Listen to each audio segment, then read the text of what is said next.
ایدی foundation ایک بہت ہی پرانا ادارہ ہے اور مختلف فیلڈز میں کام کر رہا ہے. اس وقت تھوڑا سا بتائیں گے ہمیں بریفلی اس وقت آپ کی کون کون سی میجر فیلڈز میں آپ کام کر رہے ہیں؟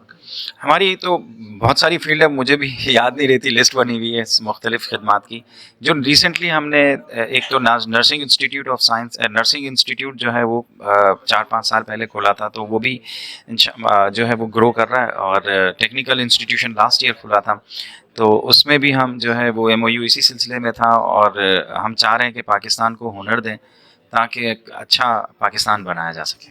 سر اس وقت بے تحاشا این جی اوز جو ہے مارکیٹ میں آ گئی ہیں اور وہ کام بھی کر رہی ہیں، اچھا کام بھی کر رہی ہیں، لیکن ایک ان کے اوپر اعتراض یہ ہوتا ہے کہ عوام کو جو ہے وہ ایک بھکاری بنا رہے ہیں. تھوڑا سا سخت لفظ ہے کہ وہ اس کی طرف جا رہے ہیں. ایدی فاؤنڈیشن اس حوالے سے کیا سوچتے ہیں؟ دیکھیں، انسٹیٹیوشنس کو مضبوط کرنا چاہیے اور لوگوں کو خوددار بنانا چاہیے، ہنر دینا چاہیے.